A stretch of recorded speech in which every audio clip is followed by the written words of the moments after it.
Good morning, students. How are you? Fine. Thanks, dear children. Welcome to RPS online classes. प्यारे बच्चों, अभी हम लोग स्टैंडर्ड 8 का हिंदी रॉली चैप्टर 19 मधुर अथैया जी द्वारा रचित कबूतरबाजी। कबूतरबाजी जो एक आलेख के रूप में मधुर अथैया जी ने लिखा है। प्रीवियस क्लासेज में भी हम लोग कबूतरबाजी आलेख को ही पढ़े हैं। पुनः आप सभी अपने समक्ष पाठ्य पुस्तक निकाल लें और इसे पढ़ें। तो प्रीवियस क्लासेज में प्यारे बच्चों हम लोग पढ़े थे कि कबूतरों का मोर जो लक्का की पूंछ की तरह छतरीनुमा होती है, इसलिए इसे कबूतरों का मोर कहते हैं। प्रश्न हो सकता है कि कबूतरों का मोर किसे कहा जाता है। और नकापोश शर्मीले स्वभाव का होता है, तो चंदन चुईया जोड़े में रहने के लिए मशहूर है। नेक्स्ट पढ़ेंगे प्यारे बच्चों हम लोग की जो ये आलेख है मधुर अथैया जी द्वारा रचित जो कबूतरबाजी आलेख है, इसमें उन्होंने प्रत्येक कबूतरबाज अपने कबूतरों की पहचान के लिए उनके पैरों में लोहे या प्लास्टिक का छल्ला डाल देता है।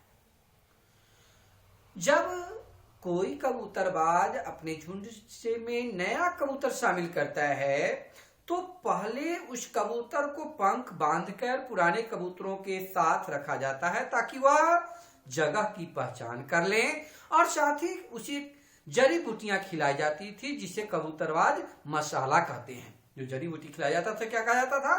तो कबूतरबाज मसाला कहते हैं। पहले उसे छत पर ही दौड़ाया जाता है। पहले जो कबूतर होते हैं उन्हें कहां पर दौड़ाया जाता है? तो छत पर दौड़ाया जाता है। फिर कुछ दिन बाद उसके पंख खोलकर थोड़ा सा उड़ाया जाता है। जब कबूतर बिल्कुल पक्का हो जाता है और कबूतरबाज को विश्वास हो जाता है कि अब कबूतर यहीं रहेगा, तो वैसी स्थिति में उसे पुराने झुंडों के साथ उड़ने के लिए स्वतंत्र छोड़ दिया जाता है। अब आमतौर पर हमें एक कबूतर की खुराक 2-3 तौला चुग्गा होती है। कबूतरों के चुगे के रूप में बाजरा, ज्वार, मक्का इत्यादि का प्रयोग मिलाया जाता है। जब कबूतरों की उड़ान प्रतियोगिता होती है तो 1-2 हफ्ते पूर्व से ही कबूतरबाज मुकाबले की तैयारी में लग जाते हैं और कबूतरों को बड़े ही मनोयोग से बादाम, पिस्ता, अखरोट, मलाई, मक्खन वगैरह वगैरह खिलाते हैं। अब एक सच्चा कबूतरबाज ही तो है, तो एक जो सच्चा कबूतरबाज अपने कबूतरों की सेवा और देख रेख में इतना तल्लीन हो जाता है कि कभी कभी तो उसे पारिवारिक या सामाजिक उपेक्षा भी सहनी पड़ती है। अब उपेक्षा शब्द का होता है प्यारे बच्चों तिरस्कार। परिवार के जनों से कुछ सुनना पड़ जाता है, विशेषकर जब वे मुकाबले के लिए अपने कबूतरों को तैयार करता है। उस समय कुछ दिनों के लिए पारिवारिक दायित्व को भी समाप्त कर जाते हैं, भूल जाते हैं, जिम्मेदारी को भी भूल जाते हैं कि हमारी क्या जिम्मेदारी है, और स्वयं के खान पान के प्रति भी अत्यधिक लापरवाह हो जाता है। अब जिस दिन कबूतरों का मुकाबला होता है, प्रतियोगिता आयोजन किया जाता है, उस दिन कबूतरबाजों में बहुत उत्साह होता है।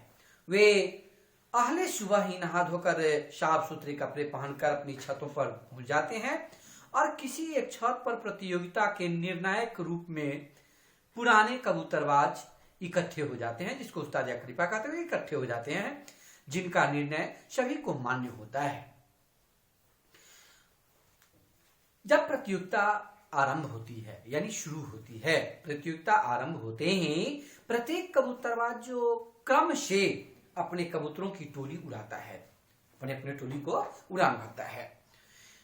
जब एक टोली में 40-50 कबूतर होते हैं और कबूतरों की जो टोली सबसे ज्यादा समय तक आसमान में रहती है, आकाश मार्ग में उड़ाने भरती रहती है, अथवा सबसे दूर तक एक ही ऊंचाई पर उड़ान भरती रहती है, ऊंचाई पर जाती है और उसी ऊंचाई पर उसी रास्ते से पुनः वापस आ जाती है जिस रास्ते से वे गई थी, और वही टोली सर्वश्रेष्ठ मानी जाती थी कि जिस राह से गई उसी राह से उसी ऊंचाई से उड़कर उसी स्थान पर पुनः आ जाती है, इसलिए वही टोली श्रेष्ठ मानी जाती है। अब जो उस्ताद या खलीफा को लेते हैं तो उस्ताद अपने फन शब्द का अर्थ होता है कला। उस्ताद अपने कला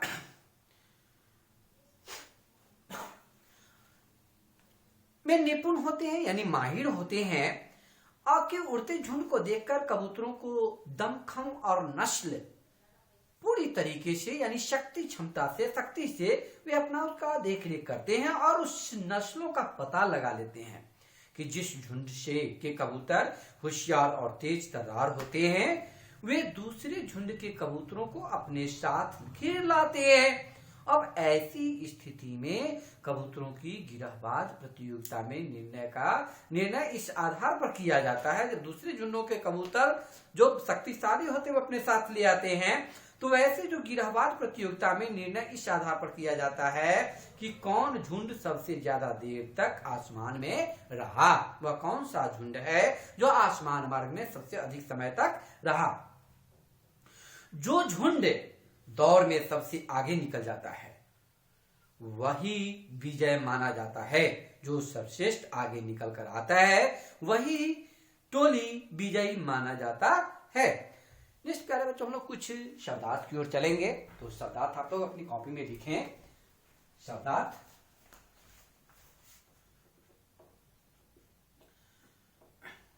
जैसे उपेक्षा करना। उपेक्षा मीन्स होता है प्यारे बच्चों तिरस्कार करना। दायित्व है, दायित्व का निर्वाह करना यानी जिम्मेदारी समझना। हर कार्य को करने के लिए जिम्मेदारी होती है तो जिम्मेदारी निभाना पड़ता है, जिम्मेदारी होता है। निर्णायक है, निर्णायक शब्द का अर्थ होता है फैसला करने वाला। जो फैसला करते हो, फैसला करने वाला क्या होता है। निर्णायक शब्द का अर्थ होता है फैसला करने वाला। फन शब्द का अर्थ होता है प्यारे बच्चों कला। माहिर है, बहुत माहिर शब्द का अर्थ होता है निपुण, है ना। और दमखम लगा दिया, दमखम शब्द का अर्थ होता है प्यारे बच्चों शक्ति, अपनी शक्ति अनुसार कार्य को करना। शक्ति है, इसको क्षमता भी कहेंगे, क्षमता। अब जो होमवर्क में भी प्यारे बच्चों कुछ प्रश्नोत्तर लिखेंगे। जब आपके पास वीडियो जाए तो ये दिए गए प्रश्नों का उत्तर लिखकर अपने ग्रुप्स में डालेंगे। प्रश्न संख्या 1 है कि कबूतर का मोर किसे कहते हैं, किसे कहते हैं। ठीक है। दूसरा दे देंगे किस प्रतियोगिता में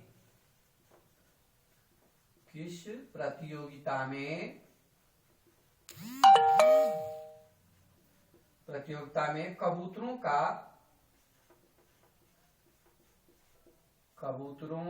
का मेला सा लगता है, मेला सा लगता है। प्रश्न संख्या 3 दे देंगे कबूतरबाज अपने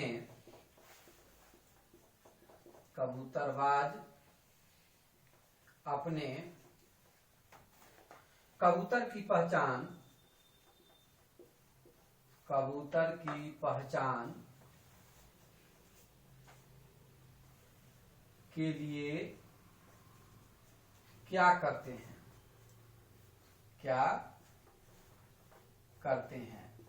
ठीक है। क्वेश्चन नंबर 4 दे देंगे प्यारे बच्चों की जोड़ में रहने के लिए कौन सा कबूतर प्रसिद्ध है। और क्वेश्चन नंबर 5 दे देंगे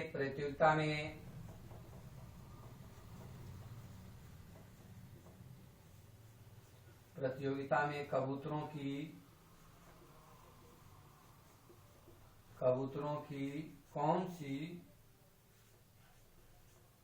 कौन सी टोली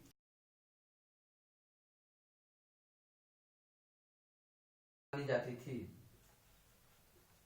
श्रेष्ठ